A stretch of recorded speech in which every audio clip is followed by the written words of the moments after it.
Bom dia a todos. Nós vamos hoje ao módulo da pediatria com o tema emergências clínicas na adolescência.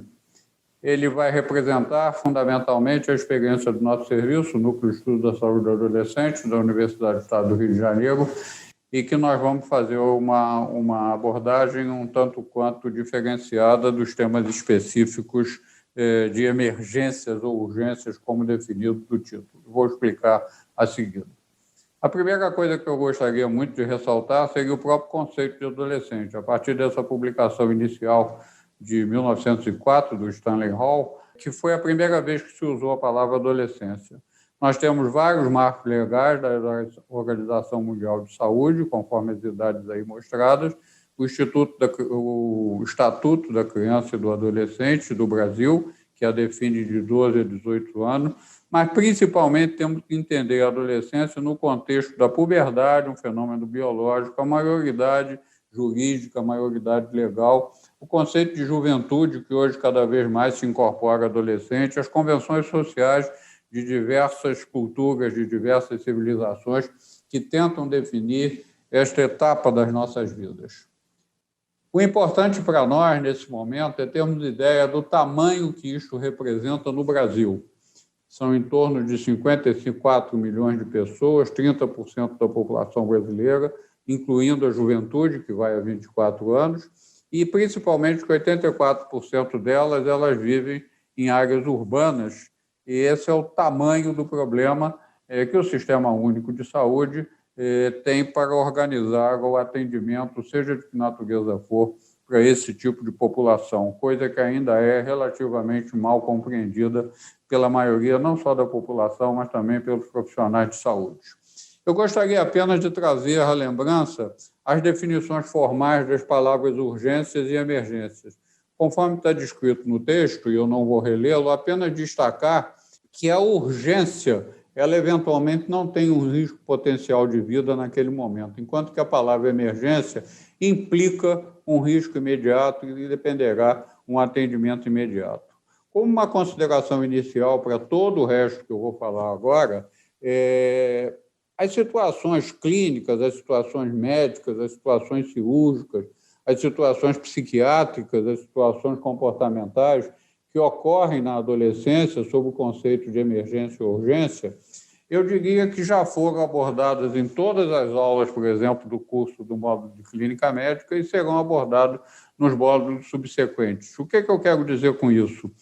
Não há nenhuma grande novidade sob o ponto de vista estritamente biológico, sob o ponto de vista estritamente médico, de uma dor torácica, de uma dor abdominal, de uma cefaleia, de qualquer outra situação que se caracteriza medicamente como urgência e principalmente como emergência, como o exemplo que está citado aí na definição de emergência, que é um infarto agudo do miocárdio. É apenas para dar a primeira lembrança de que, ao longo dessa exposição, nós vamos muito mais caracterizar as necessidades do adolescente que tem seu equilíbrio biológico entre saúde e doença alterado, seja lá por que fator for, e eu vou tentar contextualizar isso da maneira mais, vamos dizer, atual, mais contemporânea que se deve fazer em relação a esse tópico.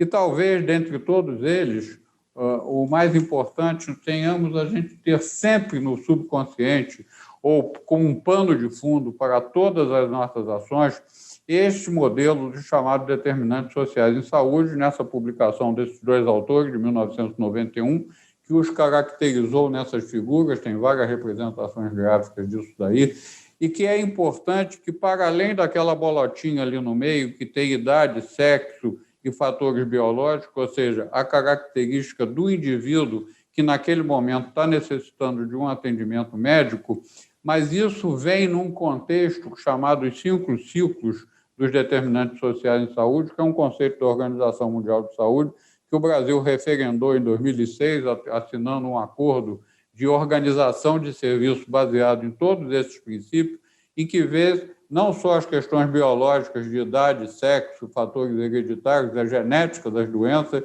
o estilo de vida dos indivíduos, as redes sociais e comunitárias de apoio e proteção, às vezes nem tanto, as condições de vida e trabalho, exemplificada por esses outros tópicos à esquerda e à direita, E, finalmente, as condições socioeconômicas, culturais e ambientais gerais, que nós vamos dar alguns exemplos ao longo dessa apresentação, como interfere num sofrimento particular, numa doença específica, seja na sua forma emergencial, seja na sua forma de urgência. E um outro conceito que no diapositivo de urgências e emergências a gente gostaria de ressaltar, relembrando,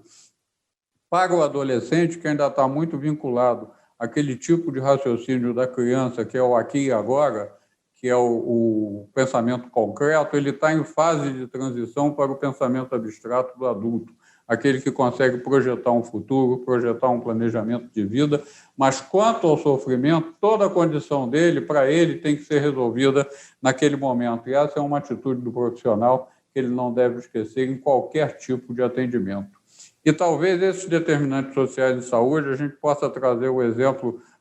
mais claro, até visualmente e graficamente, sob o ponto de vista da epidemiologia, da epidemia que cursa no mundo inteiro, e no Brasil começou pela década de 80 também, os casos de síndrome da imunodeficiência adquirida causada pelo vírus da imunodeficiência humana, antigamente a AIDS, hoje a SIDA. No início da primeira década, de 80 a 89, a distribuição geográfica era essa. Ao longo do tempo, veja o que está acontecendo. Nós paramos aqui, até por falta de espaço, no último gráfico de 2009, se nós atualizássemos para 2019,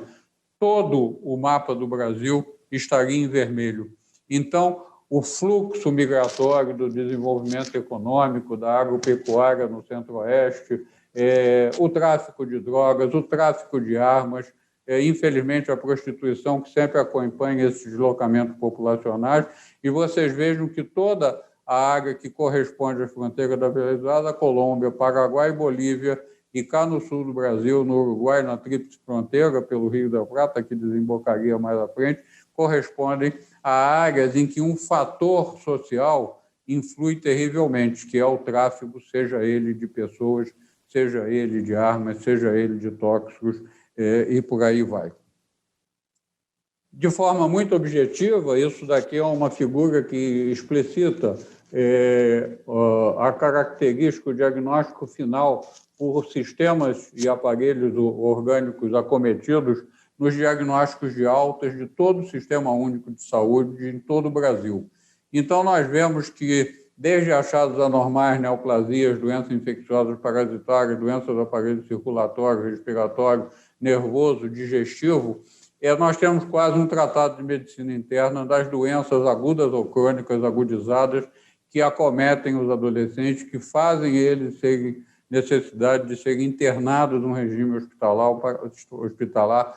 para o seu melhor cuidado. Mas agora o que eu queria realmente destacar, sob o ponto de vista de morbimortalidade, que é um aspecto que escapa um pouco até a própria experiência pessoal do palestrante, a maior causa de acometimento ao desequilíbrio da saúde e doença dos adolescentes são causas externas. Vocês veem que 70% das altas hospitalares do Sistema Único de Saúde do Brasil estão relacionadas a causas internas. E, infelizmente, isto diz respeito à violência, principalmente, acidentes causados ou infligidos pelos próprios adolescentes, e, infelizmente, também, grande parte dele, principalmente acidentes e violências, tendo como um fator associado o consumo de álcool e drogas.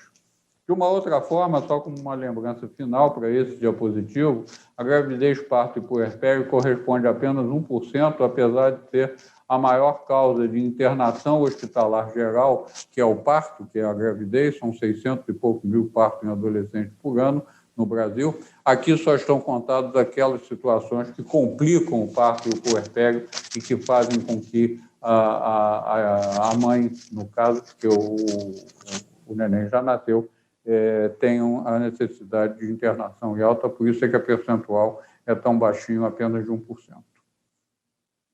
Isso tudo, e principalmente a questão do acidente, ela nos remete a um outro conceito fundamental que diz respeito não só à nossa vida como um todo, mas na adolescência isso é um fator essencial, que é a teoria geral do risco, que ele é de natureza biológica, ele é comportamental e ele é social. Sem nos alongarmos muito nessas explicações, o risco biológico ocorre porque vem da criança a fase do brotamento sináptico, ou seja, todos os estímulos que a criança recebe, ela vai desenvolvendo sinapses, ela vai desenvolvendo conexões, transmissões de estímulo do sistema nervoso central e principalmente com o desenvolvimento do lobo frontal e com o lobo pré-frontal,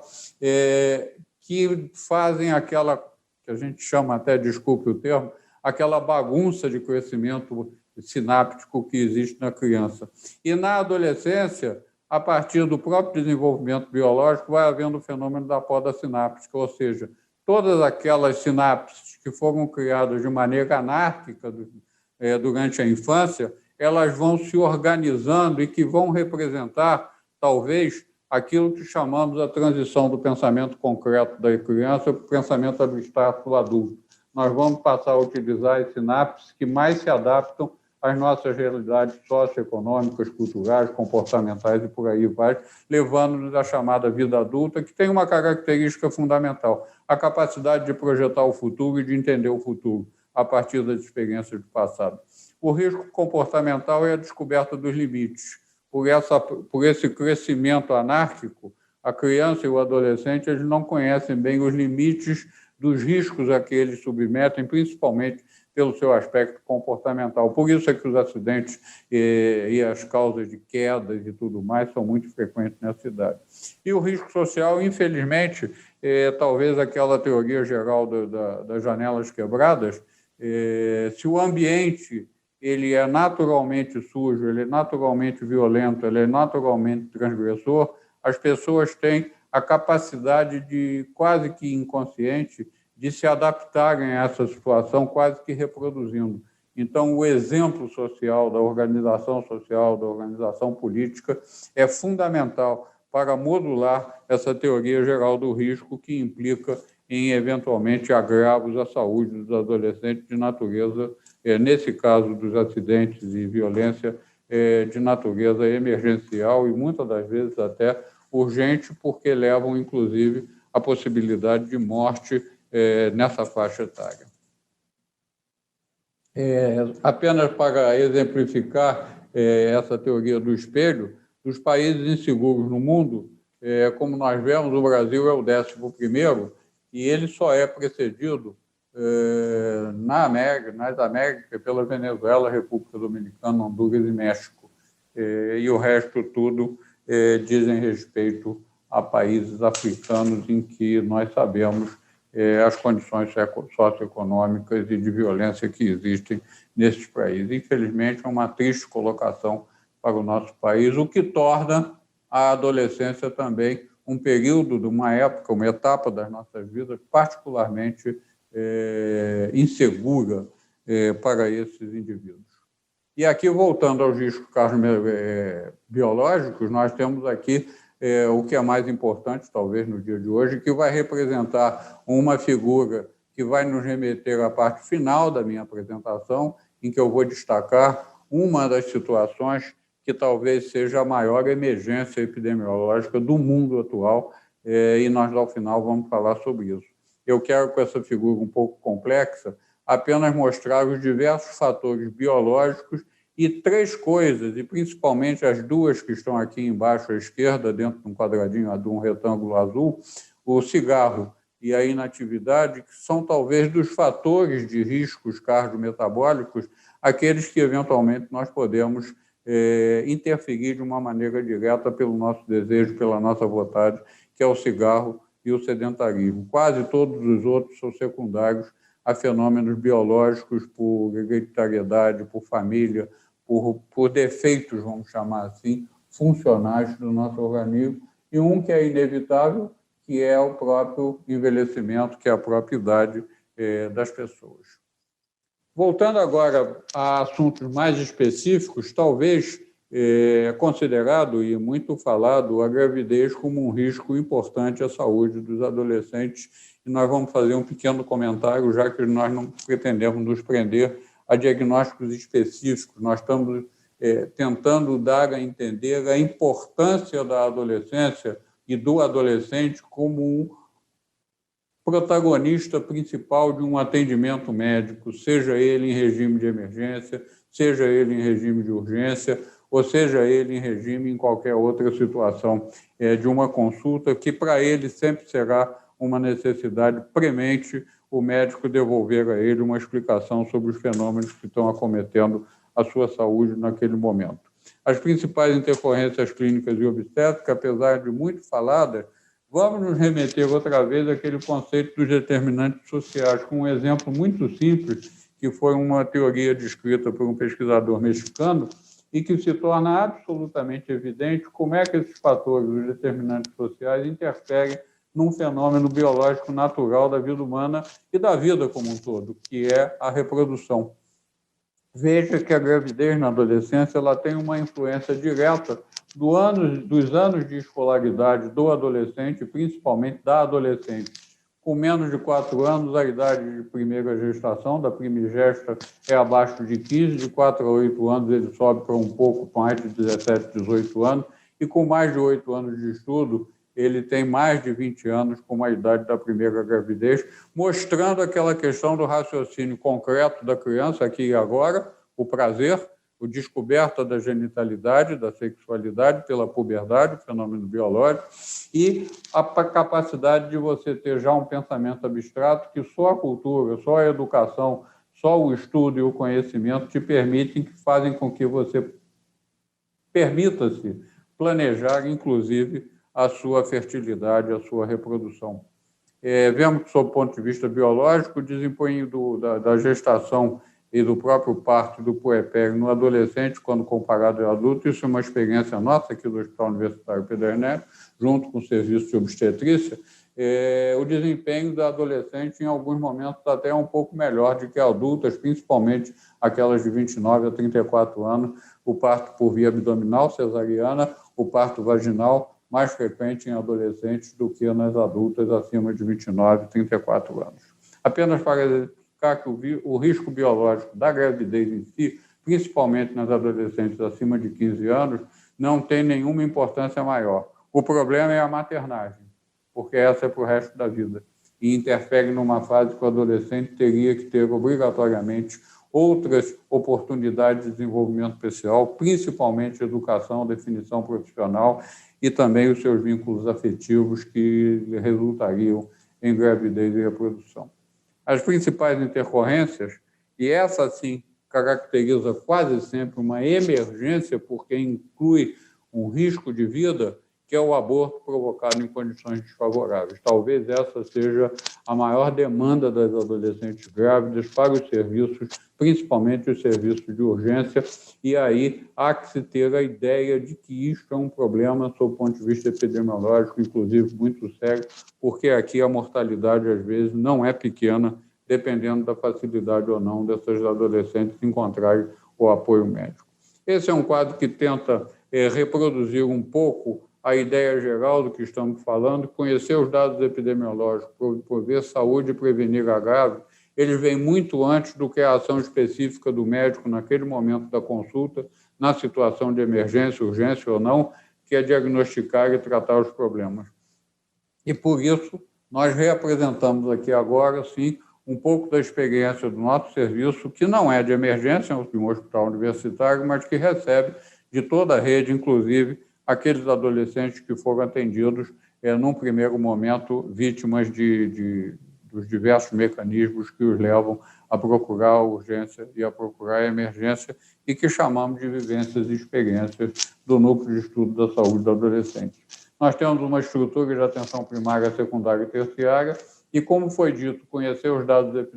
epidemiológicos naquela pizza inicial, vocês veem que fizemos um inquérito na comunidade onde nos inserimos, que foi a comunidade dos macacos, que é aqui perto em Vila Isabel, perto do Hospital Universitário Pedro Ernesto, em que vocês veem que os próprios adolescentes, em termos de acidentes, quedas, lesões cortantes, representam quase 65% das demandas que eles identificaram antes de nós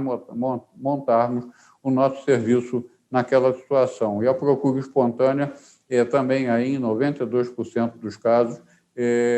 as diversas áreas em que eles preferiam. E como denominador comum, garantindo o conceito de entender os determinantes sociais no adoecimento de todas essas situações anotadas atrás, é a habitação, que isso é uma comunidade de baixa renda, hoje chamado território, antigamente chamado favela, o saneamento básico e, principalmente, a renda, que implica em diversos determinantes para o adoecimento. Apenas para ressaltar, no próprio atendimento da atenção primária, nós vemos que, num exame clínico geral bem feito, independente da queixa que leva o adolescente ao atendimento, as doenças da boca, principalmente a saúde periodontal, correspondeu a 51% desses atendimentos, dos 63% das doenças da boca. Só para ressaltar, a periodontite crônica hoje é conhecida um fator de risco para a doença coronariana. Então, mesmo não sendo uma emergência naquele momento, ela representa um risco enorme para a vida. Mais uma vez, nós vemos na atenção secundária, o nosso ambulatório, com em torno de 20 mil atendimentos por ano, nas diversas áreas que ele é procurado pelos adolescentes, também perfaz um enorme contingente que poderíamos chamar quase um tratado de medicina interna, algumas queixas muito agudas, algumas doenças de acompanhamento, etc, etc, etc. E aí, na atenção terciária, que é a enfermaria, da mesma forma, os sistemas afetados são praticamente todos os sistemas orgânicos, e muitos deles em situações, por exemplo, dos hematológicos, das doenças hemolíticas que internam em crises torácicas agudas, por exemplo, das doenças hemolíticas. Temos várias situações de emergência, como eu falei, eu não vou entrar no detalhamento específico de cada uma delas, porque todas essas doenças já foram ou serão motivo de intervenções de colegas nossos, confrades nossos da academia. O que eu quero destacar é que o atendimento do adolescente ele precisa ser diferenciado para entender aquele momento de vida e de que maneira a nossa atitude deve estar voltada para a solução desse problema. E como etiopatogenia, nós vemos também os diversos mecanismos geradores das doenças infecciosas, inflamatórias, metabólicas, causas externas, como eu falei, emergências atendidas em pronto-socorro, que vêm para tratar as intercorrências e complicações, doenças congênitas e neoplásicas também apresentando-se como tal. E esse quadro resume, de alguma maneira muito sintética, o conteúdo total dos resultados da nossa enfermaria. Com esse contingente de mais de 7 mil adolescentes internados num determinado período de tempo, em clínica médica, em clínica cirúrgica, a evolução para curado, melhor, igual, pior, e principalmente, aqui embaixo, 3,87% de óbito, saber que essas doenças também, e nunca nos esquecemos, dentro desse tema das emergências de adolescentes, um adolescente de 14, 15 anos que caiu de uma laje, ele estava soltando pipa, caiu de uma tal maneira que ele simplesmente teve uma ruptura completa do corpo do pâncreas e, infelizmente, veio a falecer por conta disso, caracterizando aquela maior prevalência do acidente como causa de mortalidade. Para terminar, eu queria destacar o que talvez imediatamente não seja uma urgência ou emergência, mas aquilo que é, sob o ponto de vista epidemiológico, sob o ponto de vista até da própria humanidade, aquilo que talvez seja o maior risco atual e a maior emergência em saúde pública, que se chama a obesidade infantil. Essa fotografia não representa um garotinho gordinho, um garotinho fofinho, não. Nós vamos ver aqui que a obesidade ela está relacionada a vários fatores socioeconômicos, comportamentais, desenvolvimento das nações, organizações políticas, mas principalmente, o risco cardiovascular. Esse projeto foi desenvolvido, nós participamos dele, é um projeto do Ministério da Saúde, de uma chamada pública em 2006. Esse resultado desse trabalho, estudo do risco cardiovascular em adolescente, está publicado num suplemento da Revista de Saúde Pública de 2016, de fevereiro, e que teve como objetivo estimar a prevalência dessas doenças que são riscos não para o adolescente imediatamente, mas que no futuro dele representarão, inclusive, urgências como acidente vascular cerebral, infarto agudo do miocárdio, nefroesclerose, insuficiência renal crônica, por aí vai. Hemorragia retiniana, e, enfim, os exemplos são infindáveis, como eu falei, já abordados e que serão abordados nas etapas subsequentes. Foi talvez um dos maiores estudos populacionais já feitos, abrangeu 75 mil adolescentes nas escolas públicas e privadas, em todos esses municípios que estão marcados aí com essas figurinhas, e que resultou num verdadeiro susto para todos nós.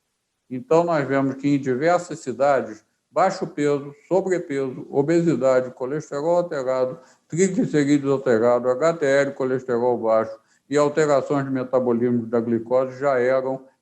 bem identificados num percentual que chegava até a mais de 20% em algumas situações. E essa figurinha aqui embaixo, nós vemos um estudo muito particular de uma tese de doutorado de São Paulo, em Ribeirão Preto, que mostra, inclusive, que a esteatohepatite, que é uma consequência da obesidade muito declarada, em alguns doentes levando a reação inflamatória, já estava presente em, particularmente, quase 81% desses pacientes através de uma biópsia hepática. Isto é um risco epidemiológico, isto é uma emergência epidemiológica de natureza mundial. Pela primeira vez na história da humanidade, a geração que chega, as crianças nascidas nessa última década, tem uma expectativa de vida ao nascer menor do que a geração dos seus pais. E o único fator que se associa a esse fenômeno estatístico se chama obesidade. Mais ainda, para o sistema de saúde de atendimento individual, numa estimativa de encaminhamento a partir desses adolescentes saudáveis que foram entrevistados e examinados e tiveram o seu sangue examinado em escolas, ou seja, adolescentes assintomáticos, nós praticamente 1/3 a 1/4 deles, em cidades pilotos e que se reproduziu em todas as outras cidades, tiveram que ser encaminhados por atendimento médico, que já apresentavam aquelas alterações metabólicas descritas anteriormente, inclusive uma delas do exame físico, que era a hipertensão arterial. Isso é assustador. Lembrando do número dos nossos adolescentes, isso representa em torno de uma sobrecarga de 10 milhões de adolescentes, no mínimo, tendo que ser encaminhados para atendimento médico. Para terminar, alguns conceitos que eu tentei particularmente destacar aqui, a questão da motivação de entender o atendimento e organização de serviços para a prestação de cuidados e assistência, acolhimento aos seus problemas de saúde e doença, que tem que ter uma motivação. E há que se motivar todo o sistema para que o adolescente tenha o seu espaço privilegiado, o espaço particular, que ele seja, inclusive, protagonista, seja ensinado e seja oferecida a ele a oportunidade de ser o protagonista do seu atendimento no diálogo com a equipe de saúde, que não depende só do médico, mas de todos os outros profissionais. E isso é a nossa responsabilidade. É um conceito já razoavelmente antigo, no Paideia, do Werner Jäger, mas que a última frase, a última expressão destacada em vermelho, nós médicos somos uma força cultural predominante, para muito além daquilo que nós conhecemos tecnicamente, medicamente, das questões exclusivamente biológicas. E essa força cultural predominante talvez seja o maior motor de sensibilização, não só dos serviços, mas como surge adolescente, do autocuidado e para o desenvolvimento de uma adultice, né, da idade adulta e a terceira idade de uma forma um pouco mais saudável.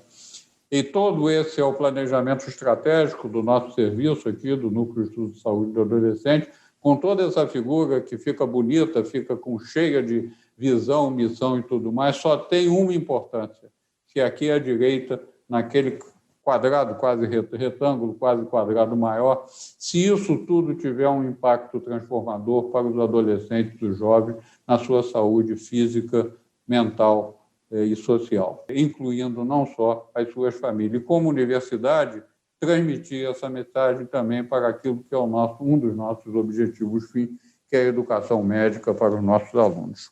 E, para terminar, o último diapositivo, isto se diz respeito a uma política pública de saúde e que simplesmente é um objetivo de nação e não um objetivo de um governo temporário. Muito obrigado.